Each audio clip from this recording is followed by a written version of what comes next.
Hello students, welcome back. आज का topic है accounting entries of realisation account.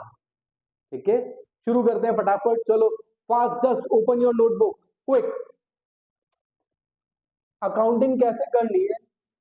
T R P, दो entries T की। टी में क्या है? ट्रांसफर। क्या है? Transfer. Transfer of assets, transfer of liability, realisation of asset,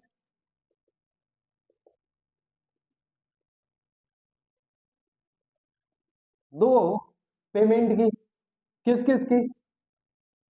payment of liability and payment of realisation expense. यही अपन ने लास्ट वीडियो में सीखा था। 5 एंट्रीज होंगी, राइट? कौन कौन सी? दो तो होगी ट्रांसफर की, transfer of assets and transfer of liabilities. Second realisation की, रियलाइजेशन ऑफ असेट्स, जो हम असेट्स को सेल करेंगे। लास्ट में पी, पेमेंट की। दो पेमेंट की एंट्रीज होंगी। कौन कौन सी? एक तो जो लायबिलिटीज का पेमेंट करेंगे वो, और एक रियलाइजेशन एक्सपेंस का पेमेंट करेंगे वो। कम ऑन, चलो प्लीज फटाफट नोट करो, फिर आगे बढ़ते हैं। First, transfer of assets. सारी एसेट्स को रियलाइजेशन में ट्रांसफर करना है, एक्सेप्ट, जल्दी से बोलो फटाफट, कौन कौन सी नहीं होगी? कौन कौन सी एसेट ट्रांसफर नहीं होगी? Sir cash bank account transfer नहीं होगा। करेक्ट है, इसको ट्रांसफर नहीं करेंगे। और अगर पार्टनर का लोन जो फर्म ने पार्टनर को दे रखा वो वाला नहीं होगा। और फिक्टिशियस असेट्स, फिक्टिशियस असेट, ये भी नहीं है। बात समझ में आ गई? हाँ या ना? क्लियर है? कैश बैंक अकाउंट नहीं, लोन टू अ पार्टनर नहीं, ठीक है, और फिक्टिशियस असेट्स नहीं, ये ट्रांसफर नहीं होंगी। क्लियर? हटा देते हैं। तो क्या जर्नल एंट्री बनेगी? देखो, एसेट्स जब इंक्रीज होती है तो डेबिट। अभी सारी एसेट्स को ट्रांसफर करना है, इसका मतलब सारी एसेट्स तो क्या होंगी? क्रेडिट हो जाएगी। तो डेबिट में क्या होगा? तो जर्नल एंट्री बनी रियलाइजेशन अकाउंट डेबिट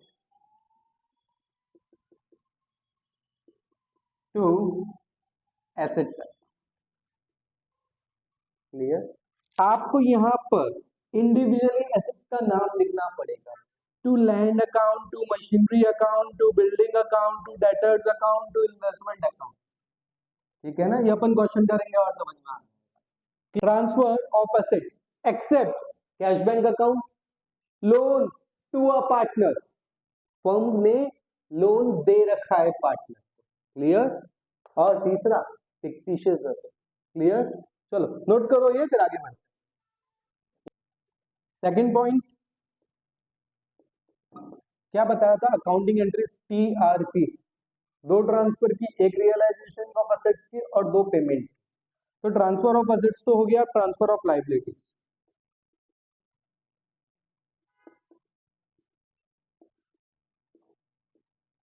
लायबिलिटीज जब इंक्रीज होती है तब क्रेडिट होती है। अब लायबिलिटीज के अकाउंट को क्लोज कर रहे हैं, लायबिलिटीज कम होगी तो लायबिलिटीज क्या हो जाएगी? करेक्ट बोला, क्या बोला? लायबिलिटीज क्या होगी? डेबिट होगी। बहुत बढ़िया, कर देते। Liability, various liability, various liability account debit to realisation account. बात समझ में है? हाँ या ना? सारी लायबिलिटीज को ट्रांसफर करना है, एक्सेप्ट किस किस को नहीं करना? जल्दी बता दो। देखो, कैपिटल अकाउंट, जो लायबिलिटी साइड लिखे होते हैं, कैपिटल अकाउंट करंट अकाउंट दोनों नहीं आएगा। क्लियर? यहां पर एक अकाउंट और लिखो असेट्स के अंदर। अगर करंट अकाउंट दे रखा है एसेट साइड में, वो भी ट्रांसफर नहीं होगा। ये भी कहां जाएगा? कैपिटल में। कहां पे जाएगा? Capital account. क्लियर। अब यहाँ पर भी देख लेते हैं, कैपिटल अकाउंट में ट्रांसफर होंगे, ठीक है। दूसरा, लोन बाय पार्टनर, ये पार्टनर्स लोन अकाउंट में चला जाएगा। और क्या बचा, एक्यूमुलेटेड प्रॉफिट,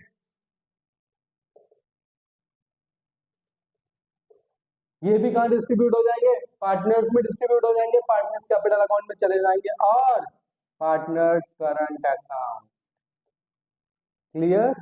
करंट अकाउंट को भी हम सॉरी, करंट अकाउंट को भी हम कहाँ ट्रांसफर कर देंगे, capital.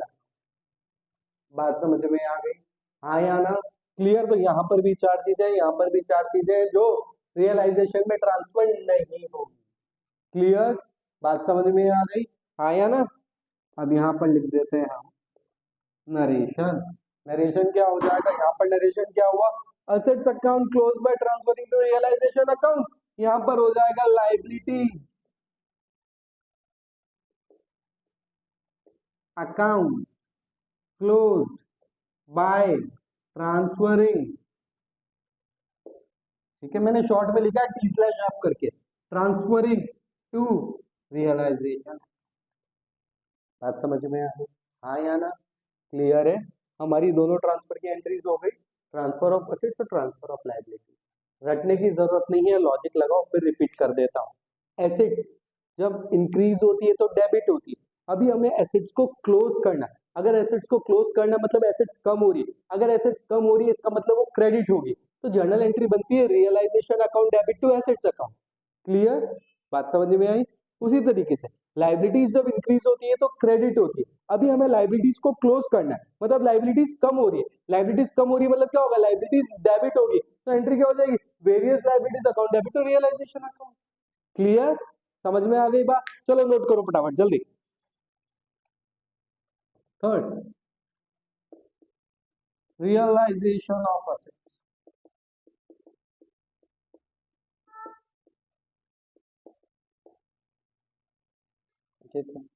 First, when the assets are sold, when the assets are sold, देखो बच्चों तीन केस होंगे, या तो एसेट्स को बेच दिया जाएगा, या उस एसेट्स को कोई क्रेडिटर ले एसेट्स को कोई पार्टनर ले जाएगा, या तीसरा उस एसेट का किसी लाइबिलिटी के साथ सेट ऑफ हो जाएगा। समझ में आई बात, तीन केस है। फर्स्ट केस क्या, या तो एसेट्स को बेच दिया जाएगा, या फिर एसेट्स को कोई पार्टनर ले जाएगा, और तीसरा क्या बोला मैंने, उस एसेट्स का किसी लाइबिलिटी के साथ सेट ऑफ हो जाए, ठीक है, कोई सेटिंग नहीं है, सेट ऑफ होगा उस लाइबिलिटी के लिए पेमेंट कर देंगे। आ लो, when the assets are sold, क्या एंट्री होगी, देखो सारी एसेट्स को कहां ट्रांसफर कर दिया, रियलाइजेशन अकाउंट में, ठीक है। अब रियलाइजेशन अकाउंट से क्या कर रहे हैं, उन एसेट्स को सेल कर रहे हैं, तो क्या है बोलो, देखो पैसा आएगा, तो पैसा आएगा सॉरी, पैसा आएगा तो क्या होगा, कैश या बैंक अकाउंट डेबिट हो जाएगा,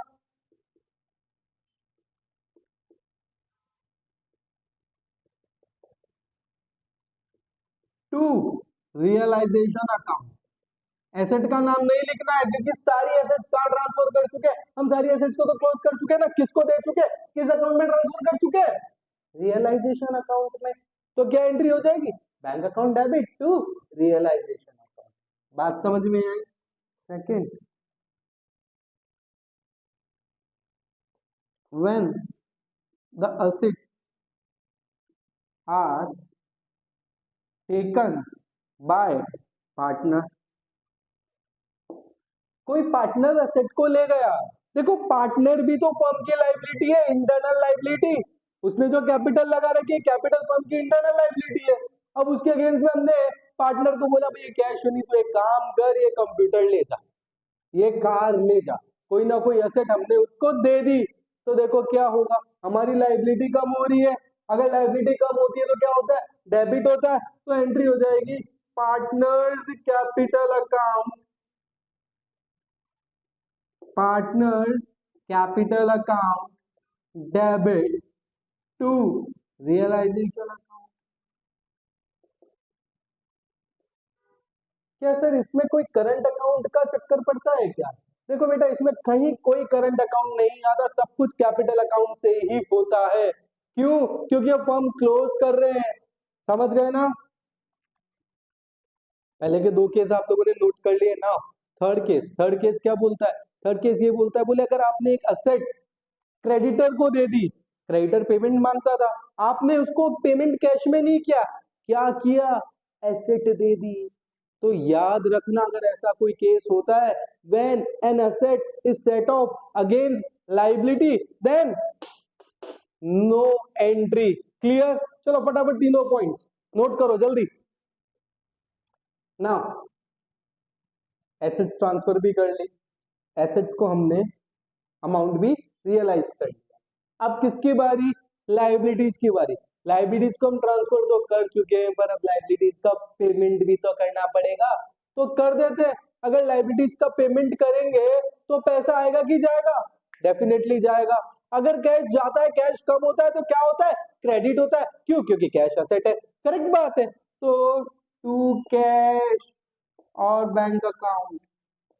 अब डेबिट में क्या आएगा? सारी लाइबिलिटीज किस अकाउंट में ट्रांसफर हो चुकी है? बोलो, रियलाइजेशन अकाउंट में। तो अब पेमेंट किस अकाउंट के थ्रू होगा? यस, कहां से? रियलाइजेशन अकाउंट से। तो एंट्री क्या बनेगी? Realisation account debit to cash और बैंक अकाउंट। अगर कोई पार्टनर ये बोल देता है कि इस लाइबिलिटी का सेटलमेंट मैं करूंगा, तो अब देखो क्या, रियलाइजेशन अकाउंट तो डेबिट होगा, सेम कंसेप्ट जो ऊपर वाला था। तो रियलाइजेशन अकाउंट डेबिट। अब क्रेडिट में क्या लिखे? कौन ले गया? पार्टनर ले गया। तो टू पार्टनर्स कैपिटल अकाउंट। देखो, पार्टनर की कैपिटल ऑलरेडी फर्म के लिए लाइबिलिटी है, फिर उसने एक लाइबिलिटी की जिम्मेदारी और ले ली, बोला कि यार ये मिस्टर वाई जो क्रेडिटर है, इसको पेमेंट एक पार्टनर बोलता है मैं कर दूंगा। तो एक बात बताओ, फर्म की तो लाइबिलिटी बढ़ गई ना, फर्म को तो पार्टनर को देना पड़ेगा ना। तो एंट्री क्या बनती है? अगर कैश में पेमेंट किया तो realisation account debit to cash या फिर बैंक अकाउंट, और अगर पार्टनर ले गया तो realisation account debit to partners capital. और थर्ड केस असेट वाली चीज में बताया था, क्या था? अगर कोई असेट लाइबिलिटी के साथ सेट ऑफ हो रहा है तो कोई एंट्री नहीं। क्लियर? नोट करो जल्दी।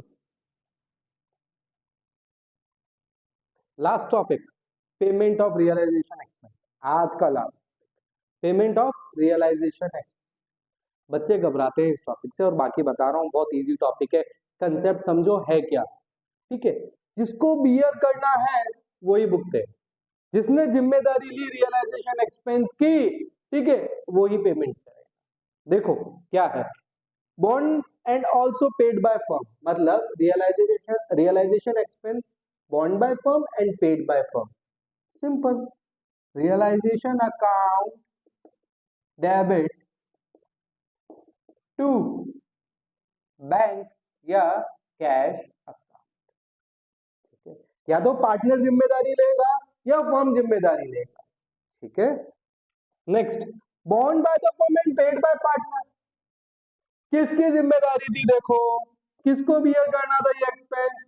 फर्म को ना। तो बॉन्ड बाय द फर्म, इसका मतलब फर्म को देना पड़ेगा। पर पेमेंट किसने किया? पार्टनर ने। तो फर्म के बिहाफ पे पार्टनर ने पेमेंट कर दिया, तो फर्म किसको पेमेंट करेगी? पार्टनर को। सिंपल। तो एंट्री क्या हो जाएगी? Realisation account debit to partners capital account. उसके कैपिटल अकाउंट में डाल दो, लास्ट में पेमेंट कर देंगे। क्लियर है? Bond and paid by the partner, जिम्मेदारी भी पार्टनर ने ली और पेमेंट भी पार्टनर ने किया, तो फर्म का कोई लेना देना ही नहीं है। No entry. बात समझ में आई? आया ना? Clear? Fourth, remuneration given to partner including realisation expense. A B C तीन पार्टनर है। बी बोलता है, बोले डिसोल्यूशन की सारी जिम्मेदारी मेरी, फर्म तुम तो सिर्फ मेरे को पेमेंट कर दे। क्या बोला? फर्म को बोला सारी जिम्मेदारी मैं ले लूंगा, खाली पेमेंट कर देना मुझे। फर्म ने बोला ठीक है। तो अब देखो क्या एंट्री होगी, पेमेंट कौन करेगा, पार्टनर करेगा, फर्म किसको देगा, पार्टनर को देगा, तो same realisation to partners capital. बात समझ में आ गई, हाँ या ना। Account debit to partners capital account, clear है।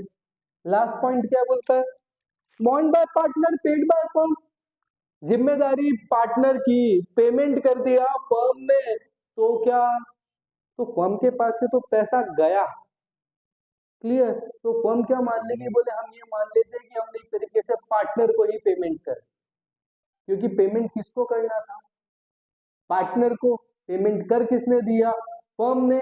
तो फर्म क्या एंट्री करेगी, पार्टनर्स कैपिटल अकाउंट, सीधा उसके कैपिटल अकाउंट को कम कर दो, partners capital account debit to bank account.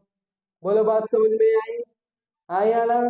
चलो ये सब नोट करो जल्दी से, तो फटाफट नोट करो इसको जल्दी fast. Important point, most important point ध्यान रखना क्या है, if realise value of tangible assets, tangible assets कौन सी होती है, लैंड, बिल्डिंग, सब टेंजिबल।